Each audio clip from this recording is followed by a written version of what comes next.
Absolutely. You can use them all over. You had mentioned using them for hot flashes too. Mm-hmm. And some oils, because they're phytoestrogenic, it's a little bit different than the estrogen that our body produces, That's right. the ester, the bad estrone, that your liver has to conjugate and then get rid of. And, if your metabolism, you have a phase 1 and a phase 2 in your liver, and if one is moving faster than the other can't keep up, it dumps it back into the body. So those are the things that sort of run to the estrogen receptors and hang on, and those are not good things. Those are things we don't want in our body. So the phytoestrogens are very weak estrogens. That's why oftentimes soy is something that is promoted in some places. And what happens is the very weak will attach to the receptor to prevent the estrone from attaching, and then it is eliminated from the body through either feces or urine every day. So it's something that's actually quite protective of the body. So we use very small amounts of phytoestrogens just for that reason. If you look at bioidentical hormones, and I just sat with a pharmacist the other day, and I really wanted to know a little bit more about how they compounded the bioidenticals, and you do have to get a prescription from your physician. But in the same respect, I looked at what they had in it, and they have 80% of a very weak type of estradiol that they use, that they try and match up to the body. And the whole principle is very much similar to, I won't say the same, because 20% of that bioidentical hormone is still estrone.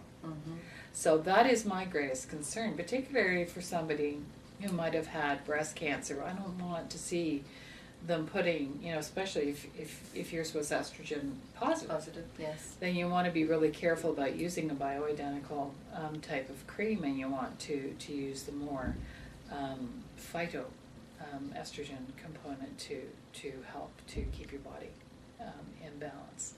And we sat and we talked about this, and we talked about the old types of estrogen where people were put on hormone replacement therapy, and they were using Premarin, which was horse urine and all sorts of things that just make me shudder.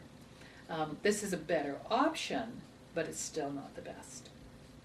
And although they say bioidentical, our bodies change, not just daily, but sometimes hourly, sometimes by the minute. It depends what, influences are happening, and whether or not we're producing more estrogen at one point in time, or if we have cortisol going through our body. If we have a lot of cortisol, does that then contribute to a heavier estrogen load, all sorts of things like that. So, pardon me, we have to look at those sorts of things. So, you can say bioidentical, but it doesn't always mean that it's going to be identical every moment of the day.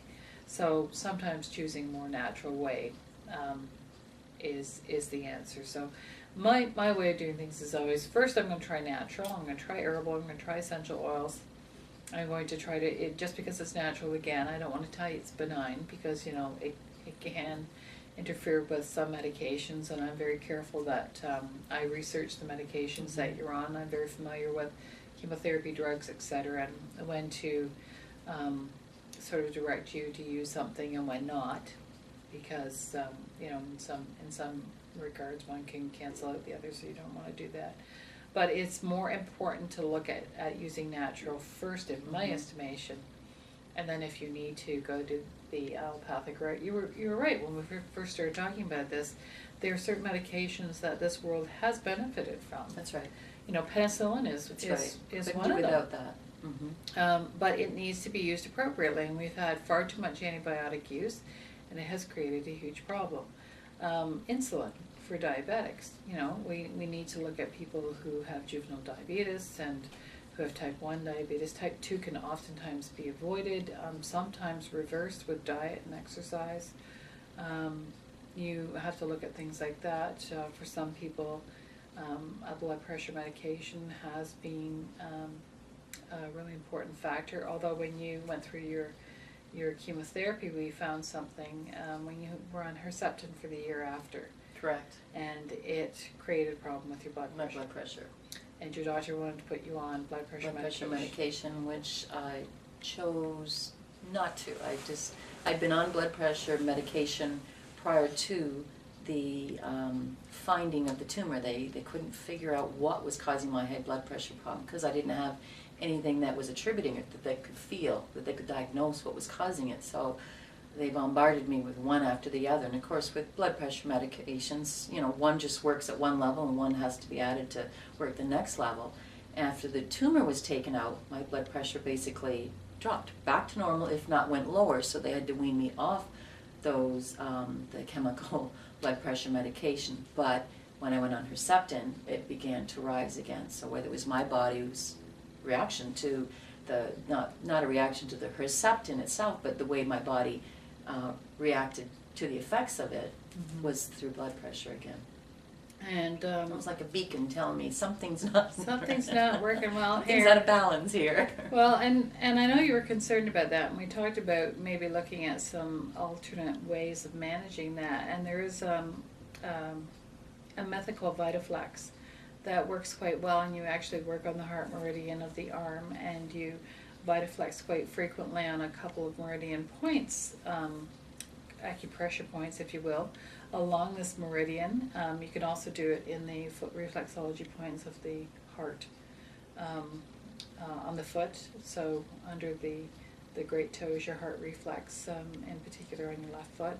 So you can do it there as well. And we used a blend that helped to bring down your systolic numbers, because it was not necessarily the diastolic or the lower number, it was the systolic or the That's higher right. number that was I think it was 150 plus.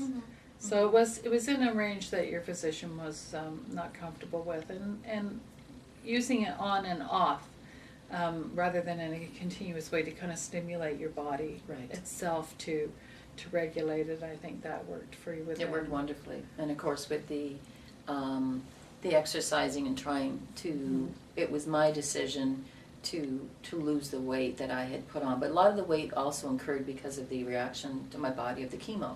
And that's not uncommon in breast cancer. People think cancer, you lose weight. That's not always the case. At most the case with breast cancer, you tend to put weight on. And Yes. I You was can look not, quite puffy right, too. your steroids, your chemo, your nausea medication, everything just kind of adds all up to all this manifestation of body weight. And plus your inactivity. I mean, there's other reasons too, but I was not comfortable with that weight, and I was not comfortable with my body only because I did not feel healthy. So by losing weight, but I also felt the walking, the yoga, the meditation, the massage therapy relaxed me, calmed me, made me feel so much better. So, and that helped to bring the blood pressure down along with the essential oil. They worked hand in hand. Absolutely.